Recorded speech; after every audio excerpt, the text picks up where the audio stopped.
اب آپ کو ایڈریس کر رہے ہیں مولانا عبد الوہاب خلجی صاحب, وائس پریزیڈنٹ آل انڈیا ملی کونسل. السلام علیکم ورحمۃ اللہ. الحمدللہ والصلاة والسلام علی رسول اللہ. جناب صدر اس عظیم اجتماع کے بانی اور داعی پروفیسر جواہر اللہ صاحب اور اس اسٹیج پر تشریف فرما ملک و ملت کے عظیم رہنما علماء کرام اور دانشوران اور تامل ناڈو سے آنے والے عظیم نوجوانوں اور جیالوں, ماں اور بہنوں, آج ہم یہاں پر جمع ہوئے ہیں. ہم کسی اپیل کے ساتھ نہیں جمع ہوئے ہیں, بلکہ ہم یہ بتلانے کے لیے آئے ہیں کہ تامل ناڈو سے یہ ایمان والے ایک خاموشی کے ساتھ, سنجیدگی کے ساتھ پارلیمنٹ کے سامنے اس بات کو بتلانے کے لیے آئے ہیں کہ جب لہریں نہیں ہوتی ہیں, جب خاموشی ہوتی ہے تو تلاطم پیدا ہوتا ہے اور اس سے انقلاب آتا ہے. ہم اس قوم کے وارث ہیں اور اس کے خلف ہیں اور جس نے اس ملک کے اندر آزادی کی بنا ڈالی تھی اور جنہوں نے اس ملک کے اندر اس ملک کو آزادی کا نعرہ دیا تھا اور اس ملک کو آزادی کے معنی سکھائے تھے. آج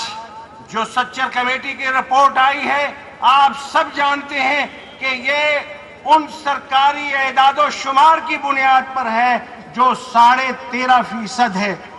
لیکن ہماری تعداد وہ نہیں ہے جو اعداد و شمار کہتے ہیں. ہماری تعداد اس سے زیادہ ہے اور یہ فیصد بڑھ جاتا ہے 20 اور 22% پر. اور جب ہم یہ دیکھیں گے تو آپ کو یہ نظر آئے گا کہ ہماری یہ حالت اور ہندوستان کی آزادی کے بانیوں کے بچوں کی اور ان کے اخلاق کی یہ حالت کس قدر کدھر جا رہی ہے اور ہم کہاں ہو رہے ہیں. ہمارے ساتھ ظلم ہو رہا ہے, ہمارے ساتھ, اور جب ظلم ہوتا ہے تو وہاں سے سورج طلوع ہوتا ہے انقلاب کا, وہاں سے سورج طلوع ہوتا ہے آزادی کا. آج پارلیمنٹ کے اس ناک کے نیچے, پارلیمنٹ کے اس گلیارے کے نیچے ہم ملت اسلامیہ کے ان رہنماؤں کے ساتھ, ہمارے ان پرجوش نوجوانوں کے ساتھ ہم یہ بتلا دینا چاہتے ہیں کہ یاد رکھیے, ظلم کے بعد انقلاب آتا ہے. ظلم جب ہوتا ہے تو ملک ٹوٹتے ہیں, قومیں برباد ہوتی ہیں, قومیں تباہ ہوتی ہیں. ہم احترام کرتے ہیں جناب وزیر اعظم کا, ہم احترام کرتے ہیں ان بیانوں کا, ہم ان کا احترام کرتے ہیں جو انہوں نے ملک کے اندر, ملک کے باہر مسلمانوں کے تئیں خوش اسلوبی کے ساتھ, مسلمانوں کے ساتھ ہمدردی کا اعلان کیا ہے, ہمدردی کا اظہار کرتے ہیں, ہمدردی کا اظہار کیا ہے. لیکن آپ نے وہ کمیٹی بنائی, آپ کی بنائی ہوئی وہ کمیٹی ملک کی مسلمانوں کی حالت بتلا رہی ہے, اتنی جگر کو حالت بتلا رہی ہے. لیکن اس پارلیمنٹ کے اندر جو بجٹ پیش ہوا ہے اس کے اندر ہماری حالت یہ ہے کہ ہمیں وہ درجہ نہیں ملا جو ہندوستان کے اندر دلتوں کو ہے. اس بجٹ کا موازنہ کیجئے, خدا کی قسم, اے جیالے نوجوانوں, اے ملت کے رہنماؤں, یہ تمہارے منہ پر تماچا ہے, یہ تمہارے منہ پر تماچا ہے کہ تمہیں وہ بھی نہیں ملتا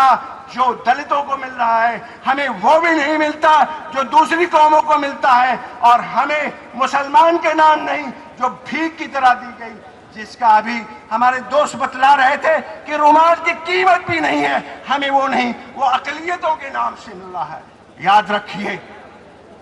ملک کی تعمیر, ملک کی آزادی ہمیشہ انصاف سے ہوتی ہے,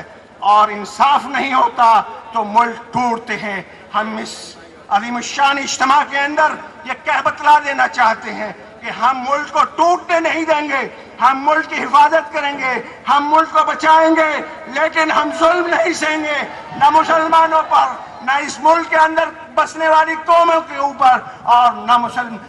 اپنے ہم وطن بھائیوں کے ساتھ ہم مل کر ایک نئے انقلاب کی, ہم ایک نئی آزادی کی جنگ کے لیے آواز دیتے ہیں. اور یہ ملک کے تمام باشندوں کے لیے انصاف کے انقلاب کا ایک نعرہ ہے، اور امید ہے کہ